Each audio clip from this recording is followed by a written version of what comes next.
Hello বন্ধুরা, গ্রামের রান্না পিয়ালির সঙ্গে সকলকে স্বাগত জানাচ্ছি। আজকে একদম দোকানের মতো কালো জাম করবো, আর এইভাবে খুব সহজে তোমরাও করে নিতে পারো। মিষ্টিটা বানানো যতটা সোজা, খেতে কিন্তু ততটাই টেস্টি হয়। আর কেউ এইভাবে করলে বুঝতেই পারবে না যে এটা বাড়িতে তৈরি করা হয়েছে, কারণ একদম দোকানের মতো হয়েছিল। তাহলে কিভাবে করলাম চলো দেখে নেওয়া যাক। আমি 4টে গাজর নিয়েছি, গাজরটা তোমরা কম বেশি করে নিতে পারো। এবার এখানে গেটারের সাহায্যে গেট করে নেব, বা তোমরা একদম পাতলা পাতলা করে কেটে নিতে পারো, যেটা তোমাদের সুবিধা হয়। কিন্তু আমার মনে হয় এইভাবে গেট করে তারপর গাজরটা মিক্স করলে খুব ভালো মিহি হয়। আর একটু পাতলা ছোট ছোট করে কেটে তারপর যদি মিক্স করতে যায়, অনেক সময় দেখা যায় গাজরটা দানা থাকে, আর দানা দানা গাজর থাকলে কিন্তু একটুও ভালো লাগবে না। প্রথমে এই গেটারটা দিয়ে সব গাজরগুলো মিহি গেট করে নেব। বন্ধুরা এখানে দেখো, সব কটা গাজরে কিন্তু এইভাবে গেট করে নিয়েছি। এই গোড়ার অংশগুলো আমি ফেলে দিয়েছি। এবার এটা আমি পরিষ্কার করে নিলাম। এবার এখানে একটা মিক্সচারের বাটি নিয়ে নিলাম, এর মধ্যে সব গাজর আমি নিয়ে নেব। যে গাজরটা অনেকটা, তাই আমি মিক্সচারের বাটি বড়টা নিয়েছি।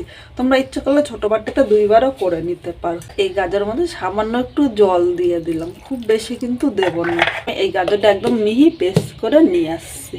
বন্ধুরা এই গাজরটা দেখো একদম মিহি পেস্ট করে নিয়েছে। প্রথমে একদম যদি মিক্স করে গেট করে দেখো, পেস্টটা কিন্তু খুব সুন্দর হয়। আর অল্প জলেই তোমরা কিন্তু এইভাবে পেস্ট করে নিতে পারবে। এদিকে কড়াইটা বসিয়ে দিয়েছি, এর মধ্যে দেখো 1 চামচ আমি গলানো ঘি নিলাম। প্রথমে ঘিটা একটু গরম করে নেব। গরম হয়ে গিয়েছে, এখানে যে পেস্টটা করেছি আমি পেস্টটা এর মধ্যে নিয়ে নিলাম। এখন মিডিয়াম টু হাই আগুনে 3 থেকে 4 মিনিট নেড়ে চেড়ে নিতে হবে। এর মধ্যে যে জল ভাবটা আছে, এই জল ভাবটা কিন্তু পুরো টানিয়ে নিতে হবে। এখানে দেখো ঘিয়ের সাথে নেড়ে চেড়ে মিশিয়ে নিয়েছি।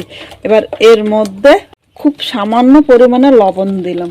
লবণ দিলে এর স্বাদটা কিন্তু ব্যালেন্স হবে, খুব বেশি কিন্তু লবণ দিতে হবে না। একটু মিষ্টি খাবার তৈরি করবো, তাই স্বাদটা যেন ব্যালেন্স হয় সেই হিসাবে কিন্তু আমি লবণটা নিয়েছি। এইভাবে কিছুক্ষণ নেড়ে চেড়ে নেবো, মানে এটা কিন্তু পুরো টানিয়ে নিতে হবে। বন্ধুরা 2 মিনিট নেড়ে চেড়ে নিয়েছে, অনেকটাই কিন্তু জল টেনে নিয়েছে। এবার এর মধ্যে 2 চামচ চিনি নিয়ে নিলাম। খুব বেশি মিষ্টি দেব না, কারণ পরে কিন্তু আরও মিষ্টি পড়বে। শুধু এর মধ্যে 2 চামচ মিষ্টি দিয়েছে, এর স্বাদটা যাতে ঠিকঠাক থাকে তার জন্য। এবার আবারও কিন্তু মিডিয়াম টু হাই আগুনে এটা আরও কিছুক্ষণ রান্না করে নেবো। একদম কিন্তু মিডিয়াম আগুনে করা যাবে না, তাহলে কিন্তু অনেকটা সময় বেশি লাগবে। আর গাজরের থেকে দেখো কতটা জল ছাড়ছে, চিনি দেওয়াতে কিন্তু আরও জল ছাড়বে। মিডিয়াম টু হাই আগুনে কিন্তু এটা টানিয়ে নিতে হবে। এখানে গাজরটা একদম টানিয়ে নিয়েছি, এইভাবেই কিন্তু টানিয়ে নিতে হবে। আর এই পর্যায়ে কিন্তু গাজরের মধ্যে 1 ফোঁটাও জল নেই। এবার এর মধ্যে 250 গ্রাম উষ্ণ গরম দুধ নিলাম। দুধটা কিন্তু আগে থেকে ভালো করে জাল দিয়ে নিতে হবে। দুধটা দেবো তখন গ্যাসের আগুনটা কিন্তু একদম মিডিয়াম টু লো করে দেবো, খুব জোরে কিন্তু জাল দেবো না। এবার দুধটা গাজরের সাথে নেড়ে চেড়ে মিশিয়ে নিলাম। এখন এর মধ্যে এই বাটির, এখানে দেখো 1 বাটির একটু বেশি, মানে এখানে 150 গ্রাম সুজি আছে, এর মধ্যে আমি সুজিটা নিয়ে নিলাম। এটা তোমরা কম বেশি করে নিয়ে নিতে পারো। এখানে আমি 250 গ্রাম দুধ দিয়েছি, 250 গ্রামের জন্য 150 গ্রাম।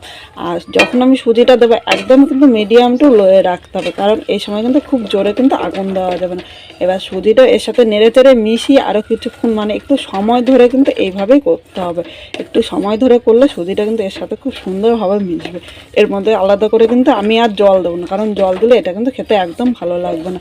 অবশ্য তোমরা চেষ্টা করো একটু দুধ দিয়ে করার জন্য, দুধ দিয়ে করলে খেতে কিন্তু দুর্দান্ত লাগবে।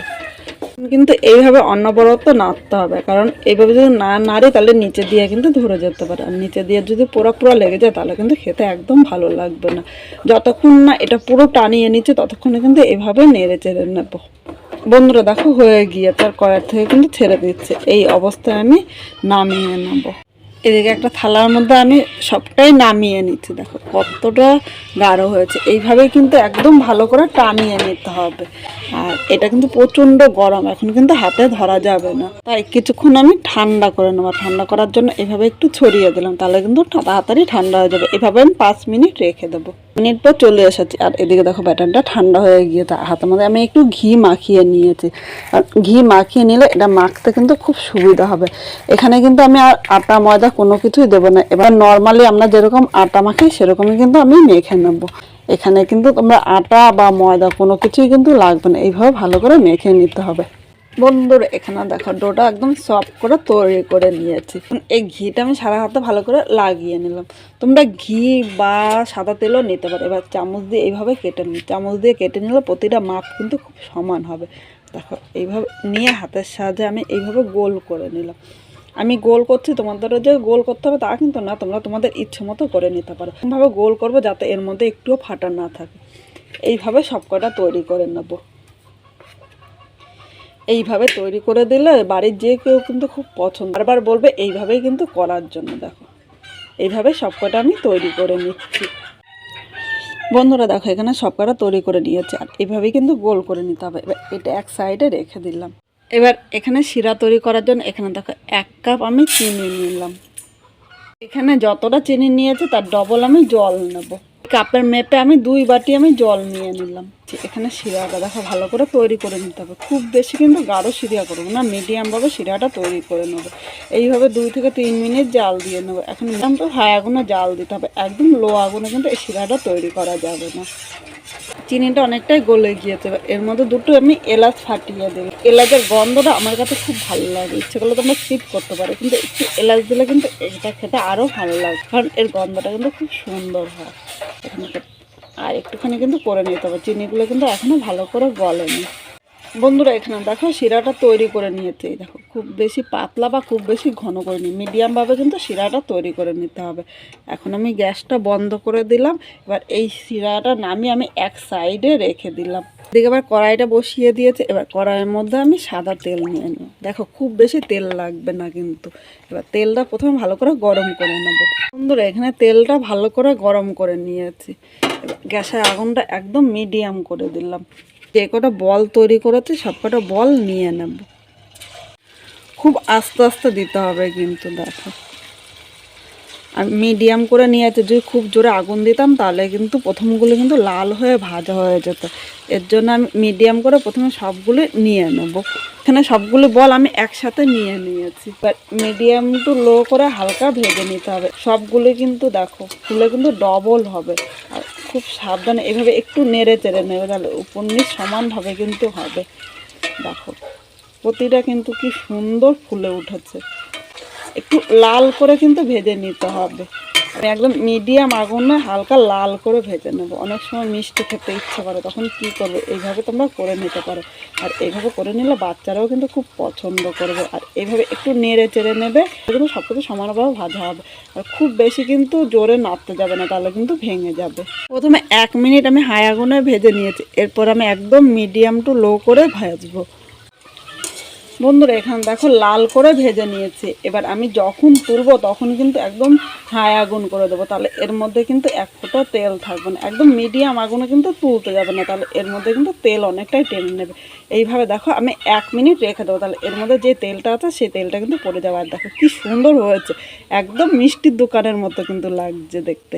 যে শিরাটা তৈরি করে রেখেছিলাম এর মধ্যে আমি নিয়ে নিলাম। এখন এই শিরার মধ্যে মিষ্টিগুলো নেড়ে চেড়ে রেখে দেবো। আর এইভাবে আমি 1 ঘন্টা রেখে দেবো। 1 ঘন্টা রেখে দিলে এর মধ্যে কিন্তু রস ঢুকে যাবে, আর একদম মিষ্টিগুলো কিন্তু আরও নরম হবে, খেতে কিন্তু দুর্দান্ত লাগবে। একদম মনে হবে মিষ্টির দোকানের মতো। খুব সহজে তোমরাও কিন্তু করে নিতে পারবে। ঢাকা দিয়ে রেখে দিলাম, 30 মিনিট পর আবার ফিরে বন্ধুরা আবারও ফিরে আসলাম। এখানে ঢাকনিটা তুলে নিলাম, আর মিষ্টিগুলি দেখো পুরো রসটাই কিন্তু টেনে নিয়েছে, আর কি সুন্দর হয়েছে, একদম দোকানের মতো।